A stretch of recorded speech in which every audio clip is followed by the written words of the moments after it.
New York সিটির mayor Zohran Mamdani বলেছেন, ভারতের ক্ষমতাসীন ভারতীয় জনতা পার্টি বিজেপির আদর্শিক সংগঠন হিসেবে পরিচিত হিন্দুত্ববাদী সংগঠন রাষ্ট্রীয় স্বয়ংসেবক সংঘ আরএসএস এর প্রধানের অংশগ্রহণে নিউ ইয়র্কে অনুষ্ঠেয় একটি আয়োজনে তিনি সমর্থন করেন না।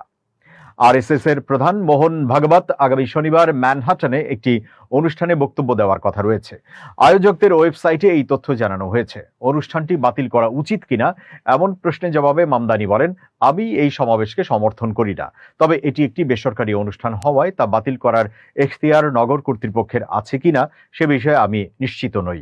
নিউ ইয়র্ক সিটির প্রথম মুসলিম ও ভারতীয় বংশোদ্ভূত মেয়র মামদানি বলেন, আমার পরিবার আমাকে যে ভারতের ধারণার সঙ্গে পরিচয় করিয়ে দিয়েছিল এবং আমি যে ভারতকে খুব ভালোভাবে চিনে বড় হয়েছি সেটি ছিল একটি বহুত্ববাদী ও ধর্মনিরপেক্ষ প্রজাতন্ত্র, যেখানে ভারতের প্রতিটি মানুষের অধিকার ও মর্যাদার স্বীকৃতি ছিল। তিনি আরো বলেন, একটি বর্জনমূলক দৃষ্টিভঙ্গির ওপর ভিত্তি করে গড়ে ওঠা একটি আন্দোলনের উত্থান দেখতে পাওয়া অত্যন্ত উদ্বেগজনক। অনুষ্ঠানটির ওয়েবসাইটে 29 আগস্টের আয়োজনটিকে ইউনিভার্সাল ওয়াননেস সেলিব্রেশন হিসেবে উল্লেখ করা হয়েছে। এতে যুক্তরাষ্ট্রের হিন্দু সম্প্রদায়ের সদস্যদের একত্রিত করার কথা বলা হয়েছে।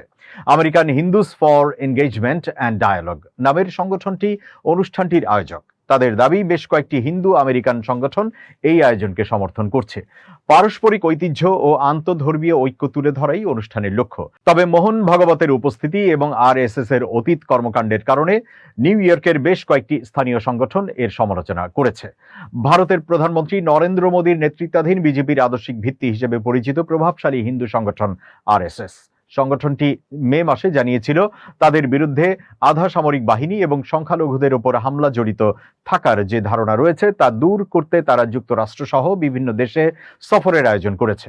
যুক্তরাষ্ট্রের commission on international religious freedom USCIRF বলেছে, দশকের পর দশক ধরে সংখ্যালঘু সম্প্রদায়ের সদস্যদের বিরুদ্ধে চরম সহিংসতা ও অসহিষ্ণুতার ঘটনায় আরএসএস জড়িত ছিল। তবে আরএসএস অসহিষ্ণুতার এসব অভিযোগ প্রত্যাখ্যান করে নিজেদের একটি হিন্দু কেন্দ্রিক সভ্যতাগত ও সাংস্কৃতিক আন্দোলন হিসেবে বর্ণনা করে। সংগঠনটির দাবি, হিন্দুদের ঐক্যবদ্ধ করা সহ জাতিকে গৌরবের সর্বোচ্চ শিখরে নিয়ে যাওয়া তাদের অন্যতম লক্ষ্য। জাতিসংঘ ও বিভিন্ন মানবাধিকার সংগঠন বলেছে, সাম্প্রতিক বছরগুলোতে ভারতে সংখ্যালঘুদের উপরে নিপীড়ন বেড়েছে। তারা ক্রমবর্ধমান বিদ্বেষমূলক বক্তব্য, ধর্মভিত্তিক নাগরিকত্ব আইন, মুসলিমদের মালিকানাধীন স্থাপনা ভেঙে ফেলা, কাশ্মীরের স্বায়ত্তশাসন বাতিল এবং ধর্মান্তর বিরোধী আইনের মতো বিষয়গুলোকে উদ্বেগের কারণ হিসেবে উল্লেখ করেছে। তবে বিজেপি নেতৃত্বাধীন ভারত সরকার বৈষম্যমূলক আচরণের অভিযোগ অস্বীকার করে আসছে। সরকারের দাবি, খাদ্য ভর্তুকি ও বিদ্যুতায়ন কর্মসূচি সহ তাদের বিভিন্ন নীতি সব সম্প্রদায়ের মানুষেরই উপকার করছে।